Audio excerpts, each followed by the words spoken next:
Hey everyone, and welcome to the Coach's Corner podcast presented by On Track College Advising. I'm your host, Ryan Moore, and today I'm grateful to have with us Dave Gring from Valparaiso University Men's Golf joining the show. Dave and I have worked together at Valpo for many years, and we both actually attend the same church where he is heavily involved in the men's ministry there. So Dave, thanks so much for the time today. I'm grateful you're here. Welcome to the show. Yeah, thanks, Ryan. Thanks for having me. And it's been great to have our friendship develop over these years and attend the same church and work together. So my pleasure. Thanks for having me. So I want to jump right in. I want to hear from you kind of what your story is and how you became the golf coach at Valpo. As many years as I've known you, I'm not sure if I actually know how that whole coaching journey for you started. So can you kind of share a little bit about the path to the position that you're in now there? Yeah, thank you. It is kind of a fun and short and unique story, but I don't know if you remember this. I attended Valparaiso University. So I'm a graduate of Valparaiso University.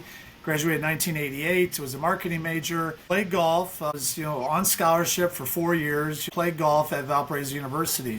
Was so blessed to have certainly that experience and that honor, that opportunity. But it was, now 15 years ago that Mark LaBarbera approached me, one of our former athletic directors.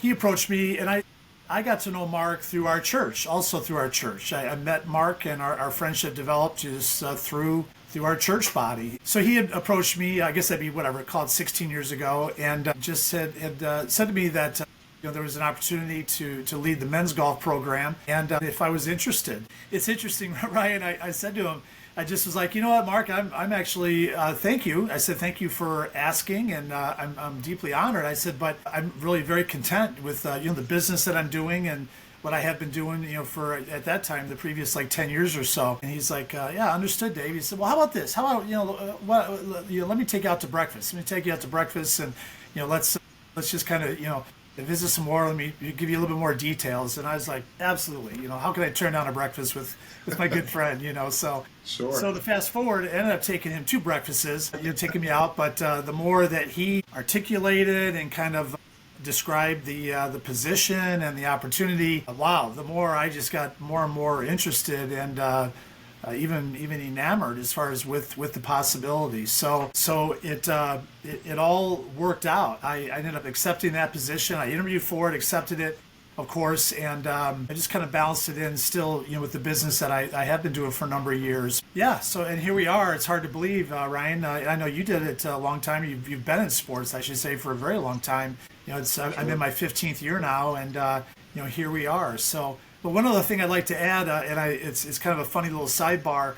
When I was interviewing with Mark and then the associate athletic director to him, Stephen Anthony, you know Stephen very well. That was kind of my final interview was actually with Homer Drew, but kind of my second interview with those two guys together was we were kind of wrapping it up, and Stephen said to me, Anthony said, Dave, I got one final question. He's like, why do you think you would be good in coaching, Division I golf? How do you feel you qualify? Why do you think you'd be good at it? He goes, in all due respect, you've never coached on the collegiate level, you've never coached on the high school level, and so forth. I thought that, and I said to him, I was like, that's an incredibly fair and very appropriate question. So I appreciate that. I said, but I feel I have a good answer. I said, all my years in business and in management, the principles, so many principles in management, carry over into coaching and into, recruiting and all that's involved with coaching. I said, I had to hire people. I had to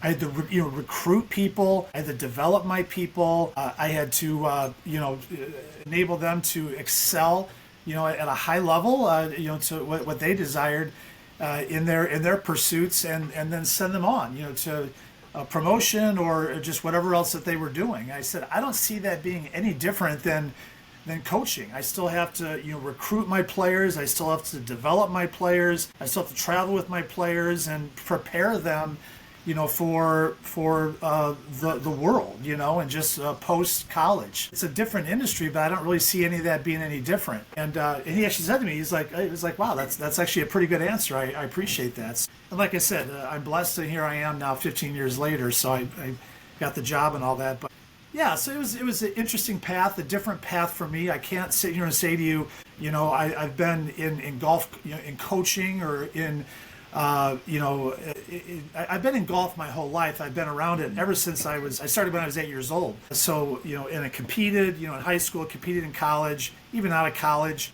did that. But, yeah, so kind of a unique, path as far as to it. But, and then the good Lord has just, blessed me with great opportunities to coach great young men and be able to enjoy some success along the way. So it's been wonderful. That's fantastic.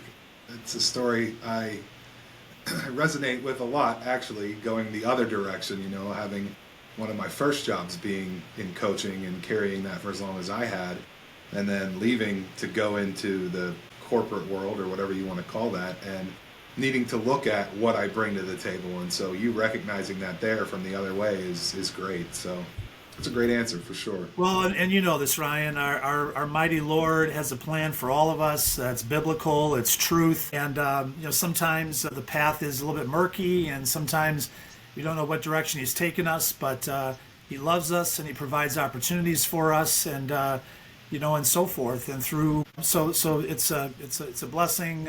And when those opportunities come up and when we have good friends that can mentor us and bring us along the way and lead us in the right direction, really kind of the job that you're doing now in coaching and in mentoring and so forth, it's an important role. Sure.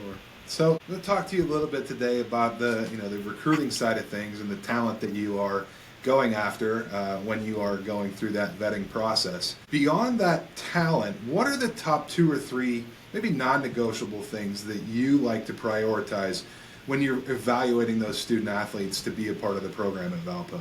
What are those intangible things? Wow, that's a great question. I mean, if you kind of cornering me here and the top. I guess the way I've always answered that question, even in front of recruits and parents and so forth, is and again this is me in our program, but one thing I'm really looking for is balanced young men, balanced individuals. And when I say balanced, as fun as it is to talk about golf and when you were in track and field and so forth, just how great our sport is and all that's involved with that, there's more to life than just golf, just track and field, just sports. There's relationships with others, there's schoolwork, obviously, college, there's extracurricular activities, there's girlfriends, boyfriends, there's fraternities, there's government, and all these things in college. And this same thing applies to high school. So I've always tried to seek out and find, balanced young men, young men that are very passionate about golf, love golf, but they also do very well in the classroom and still, make time and enjoy time in other areas, so to try to. And you and I, all of us, we're all trying to achieve this balance in our lives every day. There's no doubt about it. Yes, so that's one as far as seeking out those type of individuals. And number 2, academics, and this, being at Valparaiso University for all your years too, it's paramount, and definitely looking for student athletes that are incredible athletes, very gifted athletes, can compete on the Division I level, but also that are excellent students. And when I say excellent, 3.5, 4.0, whatever graduated that scale is, from there. But I just have always found there's a correlation, when you have, smart, intelligent, sharp, student athletes, that translates into competition, practices, all that. So the grades, the grades are that's a non-negotiable. That's a huge part of our team identity, as far as with that. And then lastly, there's so many other categories, but when you consider leadership, you consider work ethic, you consider, good communication skill, passion, for the sport, passion for what they do, all that. I don't want to, those are all even important areas, but, if I maybe toss it into a third bucket, those intangibles that are paramount, all that stuff, we're just looking for all of those categories too. So I'd kind of say all of that as far as top 3. So, the landscape of college athletics is just ever evolving, especially now with NIL and, all of the craziness that comes with that. Do you find yourself spending more time, trying to work with a specific recruit, or are you working with the whole family when you're going through that recruiting process? And then what role does the parent or guardian or whatever it would be in that situation make the decision process as a part of it for the student athlete?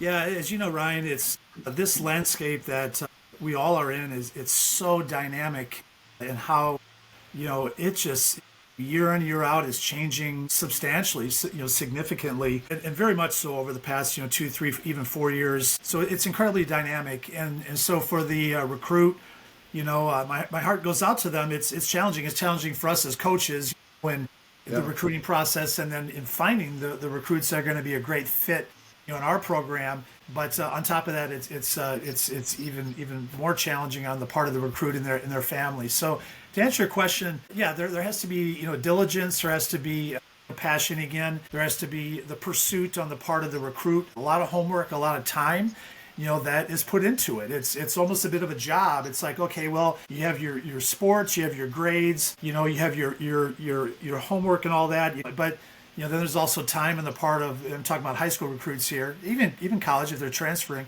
just pursuing, spending time, reaching out to coaches, and trying to correspond via email or phone calls, and so forth. So there's a lot that's on the part of the recruits. And then, the other part of your question, I mean, the parents is really equally important. I feel though, we want to hear from the student athlete, from the prospects. I mean, we do. I don't have a problem when the parents reach out, but it is still, to hear from the recruit, that it's not like, okay, dad's making the phone calls, mom's making the phone calls, the guardian is making the phone calls. No, that's what, the recruit, the student athlete, they really need to be carrying that torch. But the parents, the guardian, they can be really involved in the process, even like the accountability. Well, what other emails did you send out? Who else are you sending letters to? Who else are you sending your resume to? What college visits do you want to do? How can I help you in the process? So let's go look at some colleges, and so forth. So, and then that part of the process, again, as you know, is a delight. When the student athlete and the parents, the guardian, when they come on campus, then to have that opportunity to meet in person and really get a good feel for not only the student athlete who's, possibly going to be a member of our team, but also the big picture, the family, and how involved they are in the process and how passionate they are. And you can kind of see how that works, the dynamic within the family. So it's important for the parents to really be involved and just, again, really be a part of that process. It's interesting you say that. I have a student athlete right now that works with me who we are walking that process as we speak, and I keep encouraging him. I'm like, hey, you need to reach out to these coaches on your own. I can help set the table for you by making some initial contact. But the work that you do, the information that you gather as a part of the process that you can share with them, the better off you are because you get in front of them, you get that FaceTime with them, especially if they've got opportunity to go on campus and meet with a coach directly. You're saying the exact same thing I used to feel too. It was such a joy to have those students come on campus and get to know them and their families and see how they might fit your program. So, yeah, I completely agree with that. If you could give advice to a junior golfer just starting the college recruiting journey, what would it be? Well, wow. I guess a few things come to mind. Well, I mean, the resume, the body of work, of what they're doing is definitely, I really would say the most important, and that again, for us, and us too, that's twofold. It's, again, not only within the sport, in this case, golf, junior golf, but it's also in the classroom. Again, I said that before, that's a huge part of our identity. It's very big to us. So how are they doing in the classroom? What type of grades are they getting? Did they have a slow start, in high school, maybe coming out of grade school, but then have excelled? Are they taking AP classes? What type of classes? What are they interested in studying in college? And so forth. So just to see that passion, that improvement, or that high-level resume of grades, straight A's, A's and B's, whatever you want to call it. So there's that. And then certainly within the sport, and again, I'll use our sport as the example, it's the body of work. What tournaments are you playing in? How many tournaments are you playing in? What's the level of competition in the tournaments you're playing in? How big are the fields of the tournament you're playing in? How much are you traveling? Where are you traveling? All this stuff. And this is all stuff that we're doing in college. So looking at that, and Ryan, this too. Even as we're preparing our college athletes for the real world, when they're just like, yeah, I want to be a professional track and field star. I want to be a professional golfer. Okay, Awesome. I love that passion, that pursuit. But again, what body of work is there that's going to say, this is, I'm worthy of this, or I legitimately have an opportunity to do this as a profession, as a career. So again, that's next level there too. And we need to be part of that process, helping them get ready for it. But anyways, getting back to on the high school, the recruit level, yeah, it's just, it's that resume and what is it? What is it that you've done that is going to, be impressive, be noteworthy, to the coaches and so forth. So does that make sense? Did I answer your question there? No, absolutely. Yeah, for sure. So, you wear many hats, right, in life. For you right now, head coach, mentor, elder at the church, right? And they all seem deeply intertwined. Can you describe how your faith and experiences as an elder inform your philosophy and leadership and the team discipline? Wow.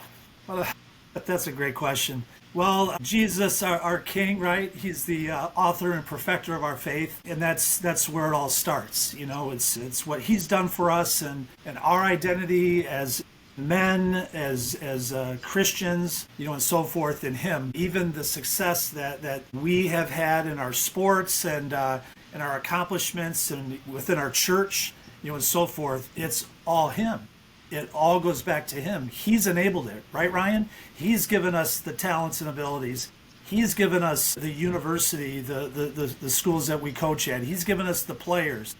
He's given us all that we need in traveling, all of that. It all comes from Him. Just for me personally, to answer your question, just acknowledging that, first and foremost, that's where it all comes from. And then the second way I look at it is, okay, this is now what I've been given, or that He's given to me, and so forth. And what am I as a coach? What am I doing with it? And so forth. So as much as we as coaches can mentor are the student athletes, whether or not they come from a Christian or a religious, background, but encourage the spiritual journey, right? Encourage that, mentor that, model that, of course, lead in those directions. It's paramount. It's paramount, and hopefully, again, we're effectively preparing, our student athletes for the next step, whatever that is for them. But certainly, again, encouraging that faith, not lording that over them, not pushing that on them. It's their choice and what they want to do. But that's one of the wonderful things about, working at a Lutheran, a Christian university is, it's part of our backbone. It's who we are, and what our school stands for, and and so forth. So again, as much as we can teach that and be a part and educate that, right? That's what the institution does. As much as we can do that with our student athletes is wonderful. And then the backside of that, then the faith. Yeah. So as we have success, win championships, win tournaments, win. How are we doing that? How are we, handling ourselves? Certainly, as we have adversity, and it's like, wow, this is a tough season. This is a tough month. This is a tough stretch of the season, whatever it is. Okay, How are we handling that adversity? Having faith and trusting in the process that we as coaches are teaching, but ultimately in our Lord and just what He has planned for us, and being aware of that and so forth. So it's a great question. It's all of that is intertwined, and in my opinion, it all fits together. How it does for the individual student athlete, even us as coaches, is unique to each one of us. But again, hopefully you and I are mentoring that process as we go along. So as a follow-up question to that, right? Recruiting is often a high-pressure, results-driven process. So how do you ensure that your approach remains authentic and grounded in your values while you're dealing with the competitive nature of golf? Again, the way that I'm grounded, or hopefully that I'm grounded, is in the community that I'm running in, and my faith journey, and what strengthens me, what gives me endurance, during the day, and how I can get through a busy day or a busy tournament time of the season, or a busy stretch of our tournament schedule, whatever that is, and. So having a community of believers, people that will encourage me and lift me up, and hey, Dave, go get them this week. Play well at Rice University, play well at Wisconsin, play well at Purdue, and so forth. Or good luck to your players. What else can we do? How else can I be an encouragement to your players, to your student athletes? So it's just all that type of stuff. It's the kind of the backbone of it. again, just staying true to, as we say, our spiritual disciplines, right? Just being true to enjoying God's word and the truth that's in that. Certainly in prayer and just lifting up our requests and our petitions to God and what we're hoping for, what we'd like to achieve, and hopefully that aligns with His will.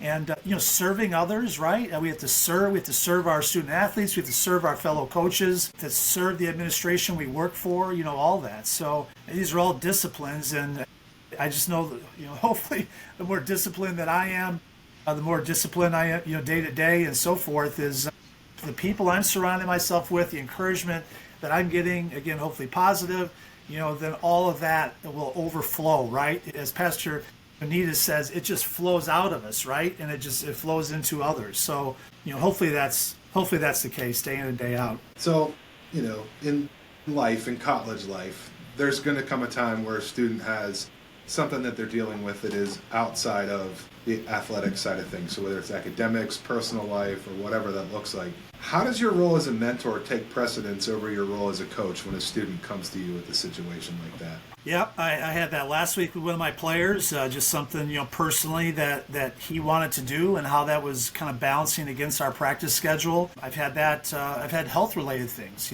just guys players of mine that are struggling in some areas, physically and all that. And certainly there's always the relationship side, is a relationship with family, with parents, with siblings, with relatives, relationships with friends, all that. So again, hopefully we're grounded and doing and saying the right things at the right time. But again, coming alongside our student athletes and showing them compassion, right? Showing them love, showing them encouragement, listening, right? I mean, just listening to what they're saying, where their struggles are, and then collaborating and working together. Well, okay, this is how I feel we can get through it. Sometimes it can be very black and white. Like, oh yeah, you take Friday off, from practice. I'm good with that. You enjoy that social thing that you're doing that I know is important to you. I'm not worried about you getting into practice and the work. Or if it's, other things maybe deeper as far as relationship or health-wise, okay, who else can we have to, help us look into this situation and just get you in a better place? So, yeah, again, it's a balance there, and just, it's a team, right, Ryan? It's a greater team, of people. It's not just us. So, who else can we get involved with that? I'll have some players that they need a new grip on their club or a club reshafted, and our mutual friend Brian Gensel, he'll give me a call. He's like, I'll do it for you guys, So, anyways, it's fun, and it's also the greater team, and who else, however we can be a support to that student athlete. So you recruit athletes from diverse backgrounds. How do you cultivate a team culture that's both welcoming, inclusive, and yet maintains the core values and expectations that define the program that you run? Wow. Well, it's an interesting question you asked that. We just talked about this about 10 days ago on our team. We're still early in our season. We just started, we're still not really at the middle of our fall season. So our overall season has just begun. And, I graduated just last year. 2 years ago, I graduated 3 seniors. Last year, graduated 4. I just have 9 on my team, so that's a big percentage of our team. And so, yeah, the culture, the dynamic of the team, every year it's different. Even if one guy graduates, one new guy comes in, that team dynamic is still different. Again, especially on a team of our size. You can speak to it, track and field, but I'm sure you have the same thing with that too. The identity of a team is it's just redefined basically every year, and we just talked about that just last week as a team, like had a team meeting on that. What exactly is our identity? What are we really known for? What are we really good at? When we show up to a tournament, what are people saying about us? And again, it gets back to the bigger picture. Our identity certainly is in Christ, of course, but that still funnels down to how do we represent the university and how are we competing and what are we known for? So yeah, that culture it's a challenge, right, Ryan? I mean, it's every year it's different and it just kind of morphs and kind of changes. But to answer your question, when we get back to like our bedrock principles of okay, this is who we are. And so forth. Then that kind of stuff the team and kind of realigns or gets us back on track and so forth. So yeah, so it's constantly, again, it's dynamic. It's changing, and it's tough, right? It's just tough to develop that culture. It's interesting. One of my players actually said that. It said our identity is our team culture. Like this team culture is so good. It's so strong. The friendships here on the team, the guys working together, so forth. He's like, I just feel our team culture is a big part of our identity. When you hear a player say that as a coach, right? That's when it really warms your heart. It's like, wow, okay. Yeah, It's, sure. Praise the Lord for that. Yeah. Well, maybe sticking with that for a second here. You've had a number of players at the individual level with a lot of success. So when you're recruiting, and you've talked about a little bit of this, and each year how those things change, the dynamic of the team changes. But when you're recruiting, how do you balance, let me say this early, how do you balance a focus on individual achievements and the importance of the team dynamic? Well, that's going to depend, really within sports. Golf is unique. We compete as a team. There's team awards, first place, second place, and then there's also individual awards. There's an individual winner, runner-up, third place, so forth. So our sport is kind of unique where, both of those are important, but ultimately, the individual performances lead into the team performance. So again, as part of our culture and so forth, we're trying to really emphasize the team concept and the team coming first, and again, when our players do that and they're putting that first, then the team's having a lot of success. So yeah, I mean, we're blessed that we're not perfect by any means. I don't feel there's a lot of individuality out there. There's uniqueness and personalities and even just the way the players perform, but it's still a team effort, and the guys do a really good job with that of putting the team first. What's the most significant change that you've seen in the mental makeup or the maturity of the high school students that you're engaging with over the last couple years? Is the student different today than it was 10 years ago? That's a great question, Ryan. I feel they're just even better prepared. I really do. The amount of in our sport, the amount of tournaments, that they play in, the level that they compete at, the education that they're getting, all of that, it continues to, I just feel continues to improve. The amount of opportunities that these student athletes have to compete, and so forth, it's just better. It's even better now than it was, even 5 years ago. So yeah, It's also fascinates me how many of them they're all coming in with their own swing coaches in our sport in golf. They all have their own swing coaches. A lot of them are working with some type of mental coach, on the mental game, the strength of it, and so forth. I don't want to say they're working with nutritionists. I mean, this isn't like an NBA or an NFL team, but these guys, they know the importance of that. And that's still, we're still refining that as they come in. I'm still refining that every day in my diet, but no, even that, coming in, like knowing what's good for their body, strength, strength and conditioning, that's even better. I feel all of that continues to just, gradually improve and get better. And that's just a tribute to all the coaches, mentors like yourself and what you're doing. And at the high school level, what they're doing, the facilities that they have and all that. It's all, again, part of the whole package. So, yeah, I just feel that they come in even, so it can be a greenness, a rawness, to them, and there's still a lot to develop, but there's still, they come in, really, pretty sharp and pretty well prepared. So, yeah, it's good. It's good to hear. So when a recruit visits campus, what's the single most important message that you want them to leave with about the Valpo golf experience?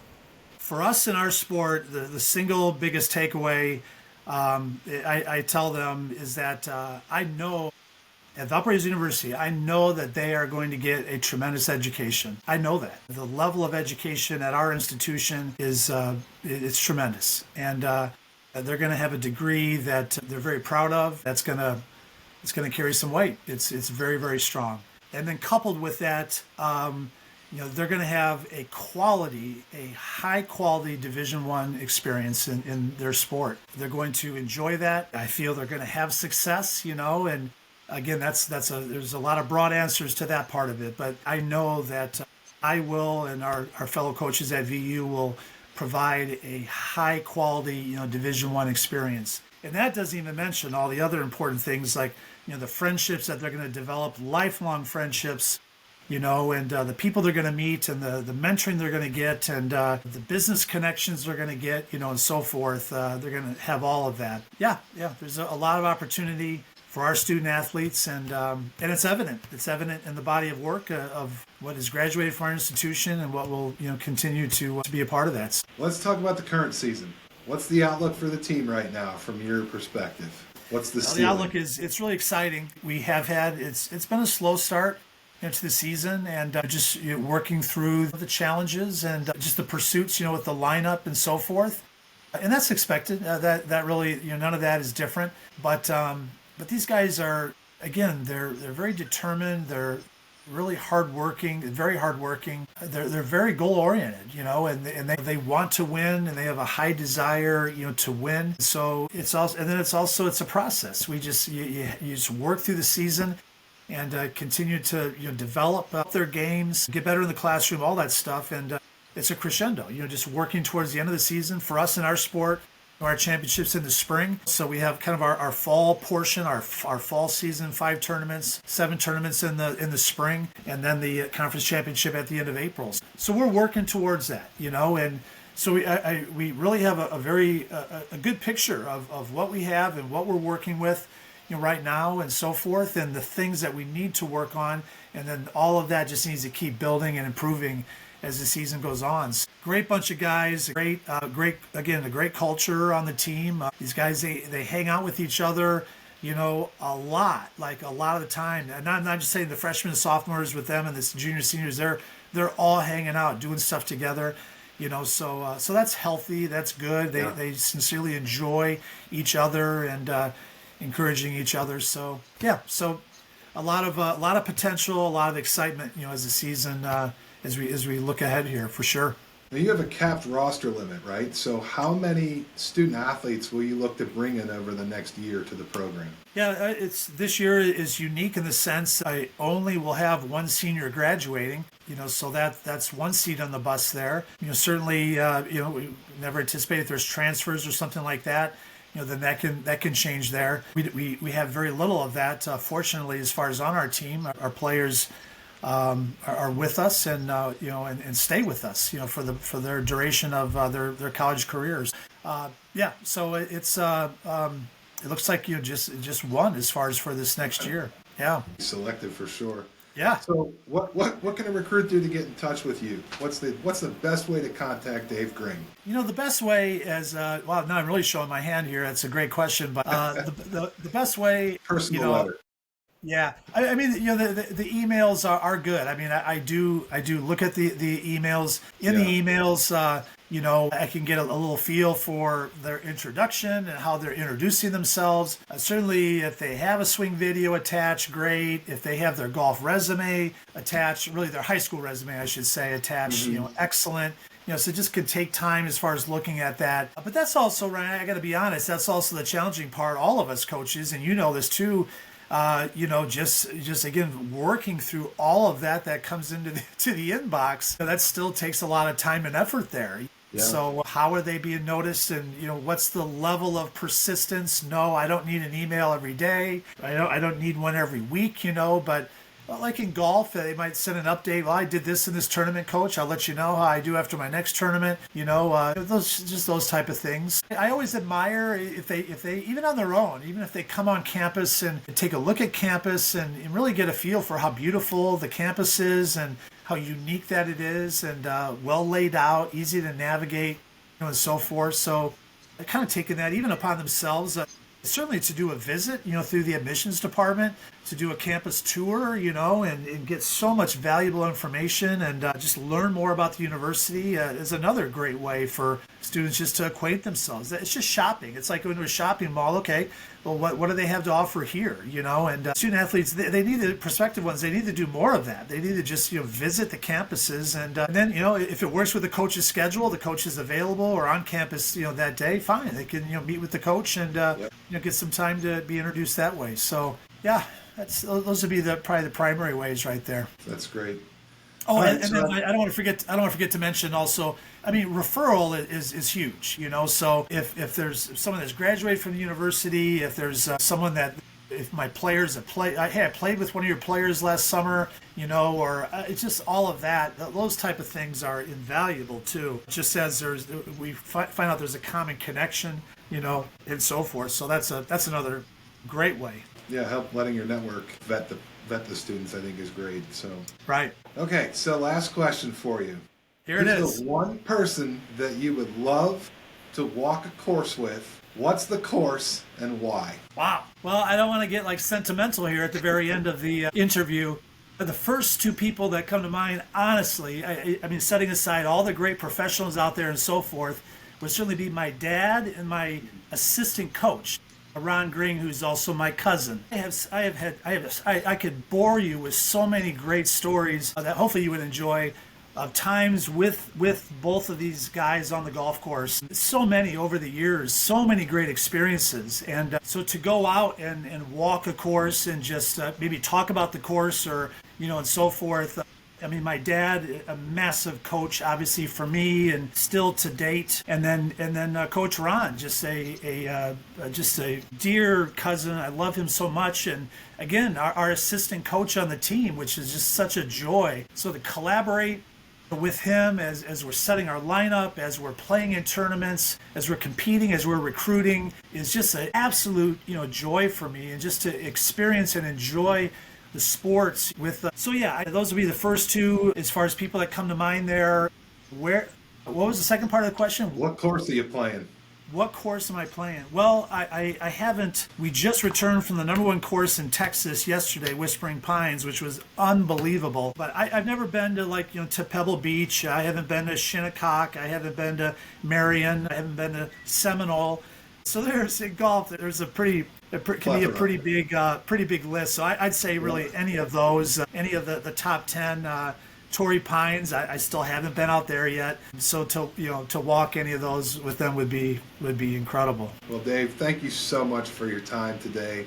Really appreciate the insight that you've been able to share with us. And I know that the student athletes and their families that are watching this are going to just get a world of information and wealth of knowledge from you. So thank you for the time. I really do appreciate it. My pleasure, Ryan. Thanks. Thank you for having me. Really appreciate it. Absolutely. So, guys, our guest again has been Dave Gring with the men's golf team at Valparaiso University. Make sure you check back with us next time for another edition of the Coach's Corner podcast. And until then, have a great one, everybody. Take care.